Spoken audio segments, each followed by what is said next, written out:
आज के इस वीडियो में हम बात करेंगे समान अध्ययन के कुछ महत्वपूर्ण प्रश्नों के बारे में। और ये सारे प्रश्न बहुत ही महत्वपूर्ण प्रश्न हैं। तो हम शुरू करते हैं आज का ये वीडियो। ठीक है, आज का पहला प्रश्न है,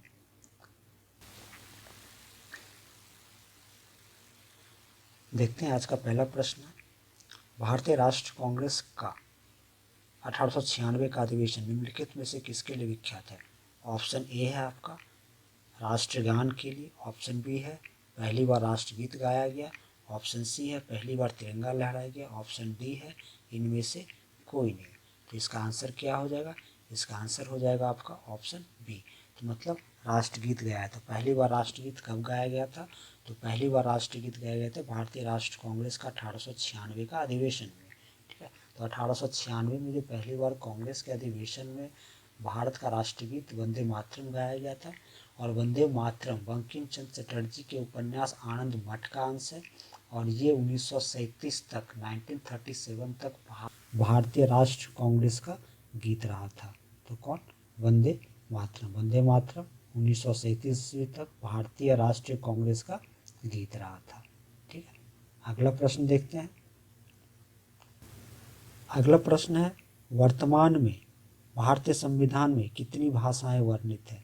तो वर्तमान में भारत में कितनी भाषाएं वर्णित है? ऑप्शन ए है 24, ऑप्शन बी है 22, ऑप्शन सी है 21, ऑप्शन डी है 25।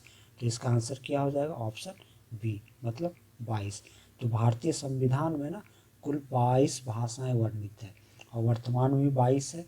तो वर्तमान भाषा जो है आपका 22 जो भाषा है ना, 22 भाषा आपका बंगाली है, बोडो है, डोगरी है, गुजराती, हिंदी, कन्नड़, कश्मीरी, कोंकणी, मैथिली, मलयालम, मणिपुर, मराठी, नेपाली, उड़िया, पंजाबी, संस्कृत, संथाली, सिंधी, तमिल, तेलुगु और उर्दू असमिया है।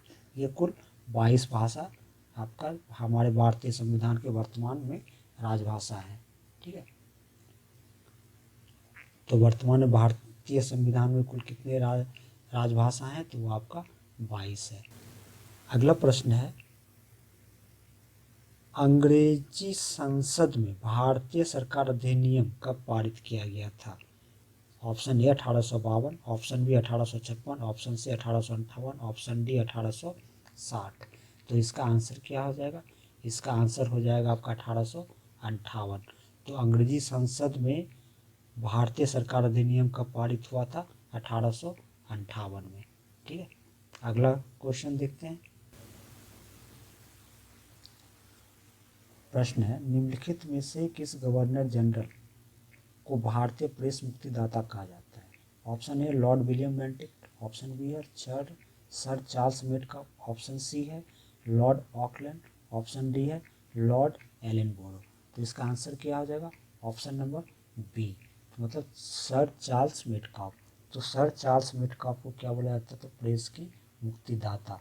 मतलब चार्ल्स मेटकाफ मतलब उसने प्रेस को पूर्ण स्वतंत्रता दी थी। किसने दिया था? चार्ल्स मेटकाफ ने प्रेस को पूर्ण स्वतंत्रता प्रदान किया था और इसीलिए इन्हें क्या बोला जाता था?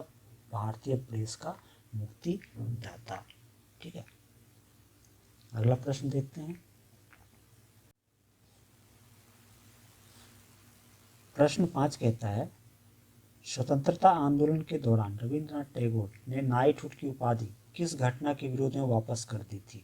ऑप्शन है बंगाल विभाजन, ऑप्शन बी है जलियांवाला बाग हत्याकांड, ऑप्शन सी है भगत सिंह राजगुरु और सुखदेव मृत्युदंड, ऑप्शन डी है उपरोक्त में से कोई नहीं।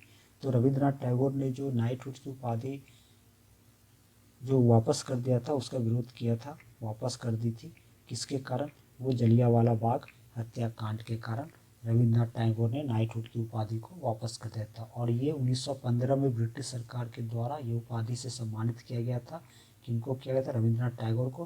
लेकिन 13 अप्रैल 1919 को जलियांवाला बाग हत्याकांड से आहत होकर नाइटहुड की उपाधि वापस कर दी। और उस समय का जो गवर्नर थे वो थे लॉर्ड चैम्सफोर्ड।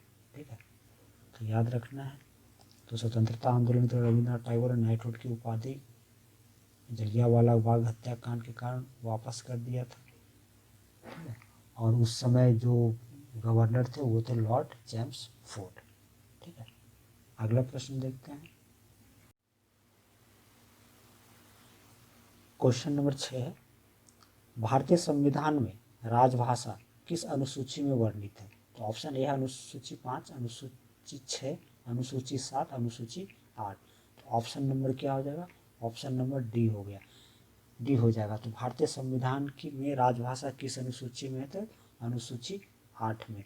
अनुसूची 8 जो है आपका राजभाषा से संबंधित अनुसूची है, ठीक है। तो इसमें आपका जो है 8वीं अनुसूची में कुल 22 भाषा वर्णित है, 22 भाषा वर्णित है, ठीक है। और इसमें मूल रूप से 14 भाषाएं वर्णित थी, मतलब मूल संविधान जिसमें बना था तो उसमें कुल कितनी भाषाएं थी? मूल संविधान की बात करें तो 14 भाषाएं थी, ठीक है। और वर्ष 2003 में जो है, वर्ष 2003 में 8वीं अनुसूची में और भी भाषाएं जोड़ी गई थी, जिसमें आपका मैथिली था, डोगरी था, बोडो था, संथाली था, ये सब भाषाएं 8वीं अनुसूची में जोड़ी गई थी वर्ष 2003 में। और वर्तमान समय में कुल कितनी भाषाएं 8वीं अनुसूची में? तो आपका 22 भाषाएं, ठीक है। अगला प्रश्न देखते हैं।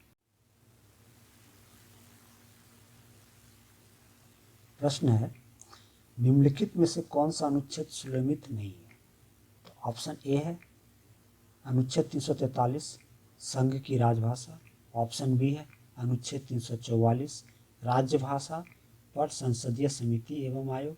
ऑप्शन सी है अनुच्छेद 345 राज्य की भाषा। ऑप्शन डी है अनुच्छेद 351 उच्चतम न्यायालय और उच्च न्यायालय की राजभाषा। तो इसका आंसर क्या हो जाएगा? इसका आंसर आपका हो जाएगा ऑप्शन नंबर डी। तो कौन सा अनुच्छेद सुललित नहीं? तो ऑप्शन 351 सुललित नहीं है, मतलब अनुच्छेद 351 सुललित नहीं है, ठीक है। अनुच्छेद 351 कहता है कि अनुच्छेद 351 का संबंध है हिंदी भाषा के विकास के लिए निर्देश से, ना कि उच्चतम न्यायालय और उच्च न्यायालय के राजभाषा से। तो 351 में क्या बोलता है? हिंदी भाषा के विकास से संबंधित अनुच्छेद आपका 351। और बाकी जो अनुच्छेद है 343 संघ की राजभाषा सही है, अनुच्छेद 344 राज्य और संसदीय समिति आयोग ये भी सही है, ऑप्शन सी नंबर 345 राज्य की भाषा ये भी आपका सही है, ठीक है। मतलब ये चारों ऑप्शन आपका 4 में से ए बी सी तीनों सही अनुच्छेद है, बाकी डी जो आपका है ये गलत है, ठीक है। डी क्या कहता है? 351 कहता है हिंदी भाषा के विकास के निर्देश, मतलब उसके डेवलपमेंट के बारे में हिंदी भाषा का, ठीक है। तो अगला प्रश्न देखते हैं। अगला प्रश्न है, सलवाई की संधि किस युद्ध से संबंधित है? सलवाई की संधि किस युद्ध से संबंधित है? पहला है ऑप्शन ए है आपका प्रथम आंग्ल मैसूर युद्ध। ऑप्शन बी है प्रथम आंग्ल मराठा युद्ध। ऑप्शन सी है द्वितीय आंग्ल मराठा युद्ध। ऑप्शन डी है द्वितीय आंग्ल मैसूर युद्ध। तो इसका आंसर क्या हो जाएगा? इसका आंसर हो जाएगा आपका ऑप्शन नंबर बी प्रथम आंग्ल मराठा युद्ध। तो सलवाई की संधि किस युद्ध से संबंधित है? तो प्रथम आंग्ल मराठा युद्ध। और इस युद्ध में प्रथम आंग्ल मराठा युद्ध जो हुआ था 17 मई 1782 को सलवाई की संधि पर हस्ताक्षर हुआ था।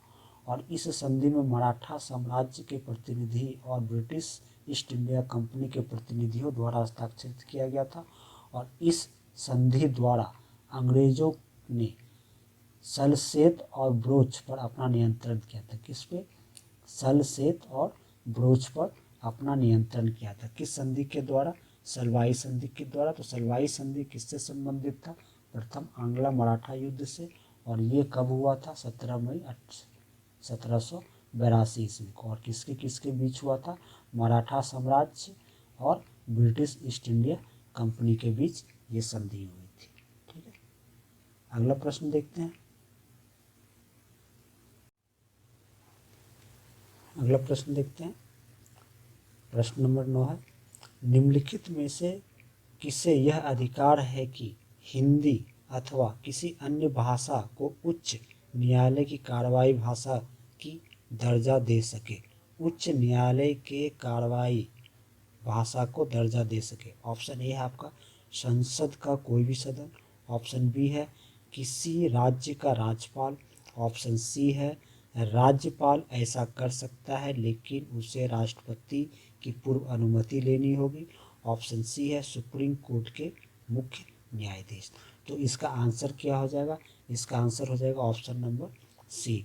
तो राज्यपाल ऐसा कर सकता है लेकिन ऐसा करने से पहले उसको राष्ट्रपति से अनुमति लेनी पड़ेगी। पहले उसको राष्ट्रपति से अनुमति लेनी पड़ेगी। मतलब किसी भी राज्य के राज्यपाल को राष्ट्रपति की पूर्व अनुमति से हिंदी अथवा किसी अन्य भाषा को उच्च न्यायालय की कार्रवाई की भाषा का दर्जा दे सकता है। ठीक है, अगला प्रश्न देखते हैं।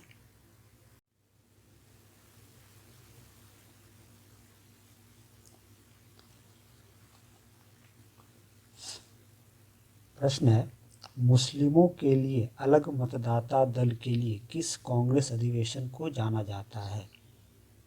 ऑप्शन ए है कराची अधिवेशन 1913, ऑप्शन बी है बॉम्बे अधिवेशन 1915, ऑप्शन सी है लखनऊ अधिवेशन 1916, ऑप्शन डी है कलकत्ता अधिवेशन 1917। तो इसका आंसर क्या हो जाएगा? इसका आंसर हो जाएगा ऑप्शन नंबर सी, लखनऊ अधिवेशन 1916। तो मुस्लिमों के लिए अलग मतदाता दल के बारे में बात किया तो कांग्रेस अधिवेशन, और यह कांग्रेस अधिवेशन कौन सा था? तो लखनऊ अधिवेशन था जो 1916 में हुआ था। और इस अधिवेशन में कांग्रेस दो दलों में बट गया था, एक था गरम दल और एक था नरम दल। और इस लखनऊ अधिवेशन की अध्यक्षता किसने किया था? अंबिका प्रसाद मजूमदार ने किया था। ठीक है, और ये कांग्रेस के अध्यक्ष थे उस अधिवेशन के। और लखनऊ अधिवेशन 1916 के अध्यक्ष कौन थे? तो अंबिका प्रसाद मजूमदार थे। और इसी अधिवेशन में कांग्रेस दो दलों में बट गया था, एक दल का नाम था गरम दल और एक दल का नाम था नरम दल। ठीक है, तो आज के वीडियो में इतना ही है। अगर आपको मेरा ये वीडियो अच्छा लगा हो तो आप प्लीज़ मेरी वीडियो को लाइक कीजिएगा और अपने दोस्तों के साथ शेयर कीजिए। अगर आप मेरे चैनल पर नए हैं तो आप मेरे चैनल को सब्सक्राइब कीजिए। धन्यवाद।